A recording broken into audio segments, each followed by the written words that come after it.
নমস্কার বন্ধুরা, কেমন আছেন সবাই? পিউয়ের রান্নাঘরে সকলকে স্বাগত জানাই। যে কোনো নিরামিষ দিনে বা পুজো আচ্ছার দিনে অনেকেই খিচুড়ি বানিয়ে খাই, তবে সাধারণ দিনে চালের খিচুড়ি কিন্তু উপোসের দিনে খেতে পারি না। যদি চালের খিচুড়ি উপোসের দিনে খেতে না পারেন, সেজন্যে আপনাদের সাথে শেয়ার করছি ডালিয়ার খিচুড়ি। খেতে কিন্তু অসাধারণ লাগে আর বানানো খুবই সহজ। কিভাবে বানাবেন সবজি দিয়ে ডালিয়ার খিচুড়ি দেখে নেওয়া যাক। সম্পূর্ণ নিরামিষ রেসিপি। উপোসের দিনে নিরামিষ খিচুড়ি বানানোর জন্য প্রথমে লাগছে সবজি, পেঁপে, গাজর আর আলু। আমার কাছে এই কটাই সবজি ছিল, তাই এ কটাই দেব। প্রথমে পেঁপেটাকে ছোট ছোট করে কেটে নিয়েছি, একইভাবে গাজর আর আলুটাকে কেটে নিয়েছি, আর ডালিয়াতে দেওয়ার জন্য 3খানা কাঁচা লঙ্কা চিড়ে নিয়েছি মাঝখান দিয়ে। এবার একটা কড়াইতে আমার লাগছে 200 গ্রাম মতন ডালিয়াটাকে দেওয়ার সাথে সাথে নেড়ে চেড়ে নেওয়ার পর দেব এর মধ্যে 100 গ্রাম মতন মুগ ডাল। 200 গ্রাম মতন ডালিয়া, তার হাফ দিলাম মুগ ডাল 100 গ্রাম। এবার আমি হালকা করে ভেজে নেব।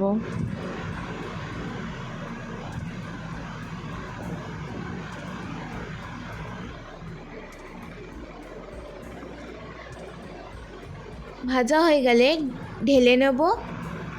ঢেলে নিয়ে ভালো করে ধুয়ে রেখে দিয়েছি। এবার ওই কড়াইতে দেব 3 টেবিল চামচ মতন সর্ষের তেল। সর্ষের তেল দেওয়ার পর দেব এর মধ্যে 2খানা তেজপাতা আর একটা শুকনো লঙ্কা মাঝখান থেকে ফাটিয়ে দিয়ে দিয়েছি। আর দেব হাফ চামচ জিরে। ভালো করে নাড়াচাড়া করে নিয়ে এর মধ্যে দেব কেটে রাখা আলু।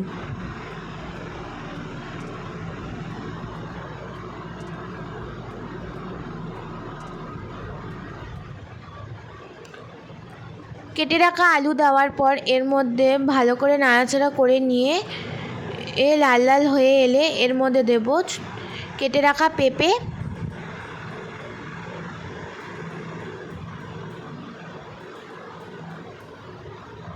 পেঁপেটাকেও নাড়াচাড়া করে নিচ্ছি। নাড়াচাড়া করে নেওয়ার পর সঙ্গে সঙ্গে এর মধ্যে দেব গাজর।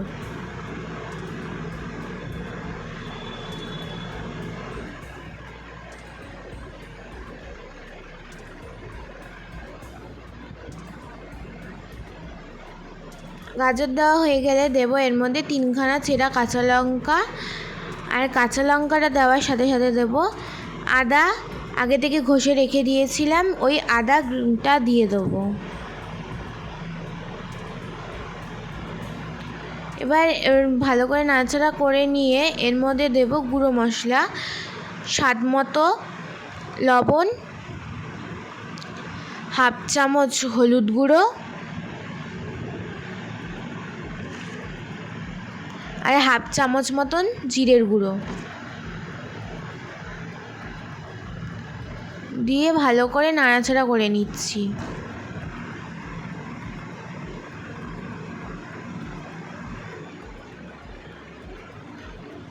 ভালো করে নাড়াচাড়া করে নেওয়া হয়ে গেলে, ভাজা হয়ে গেলে এর মধ্যে যেই ডালিয়াটা আমি ভেজে রেখেছিলাম, ভালো করে ধুয়ে রেখে দিয়েছিলাম, সেই ডালিয়াটা আমি এর মধ্যে দিয়ে দিলাম।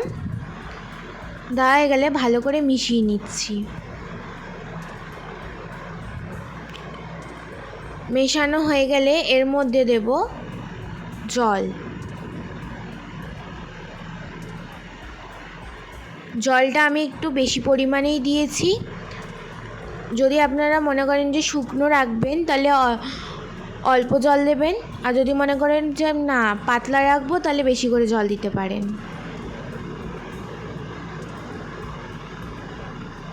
এবারে আমি ঢাকনা দিয়ে দেবো।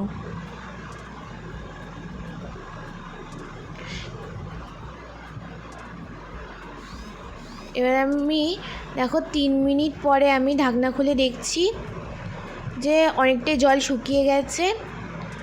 সবজিটা এখনও ভালো করে সিদ্ধ হয়নি, ডালিয়াটা আরেকটু হবে। আবারও ঢাকনা দিয়ে রেখে দিয়েছিলাম। এবারে সবজিটাও সিদ্ধ হয়ে গেছে আর ডালিয়াটাও সিদ্ধ হয়ে গেছে। আচ্ছা, এর মধ্যে 1/2 কাপ মতন আমি জল দিয়েছিলাম, ওটা আমি দেখাইনি। জলটা একদমই শুকিয়ে গেছিলো, তার জন্য আবার 1/2 কাপ আমি জল দিয়েছিলাম। গরম জল অ্যাড করেছিলাম এর মধ্যে। তারপর এর মধ্যে দেব 2 চামচ মতন চিনি। ডালিয়াটা আমি একটু মিষ্টি বানাবো, তার জন্য 2 চামচ চিনি দিলাম। চিনি দেওয়ার পর নামানোর সময় দেব 1 চামচ ঘি। ঘি দিয়ে গ্যাসের ফ্লেমটাকে বন্ধ করে রেখে দেবো। এটা আমি সার্ভ করে দেখাচ্ছি, দেখো। আশা করি আজকের ভিডিও আপনাদের ভালো লেগেছে। এই রেসিপিটি সকলেই বানিয়ে খাবেন, সকলের ভালো লাগবে। আমার ভিডিও যদি আপনাদের ভালো লেগে থাকে please like, comment and share, আর অবশ্যই চ্যানেলটি সাবস্ক্রাইব করে দেবেন। আজকের জন্য এইটুকুই। আবার পরের দিন নতুন রেসিপি নিয়ে হাজির হব।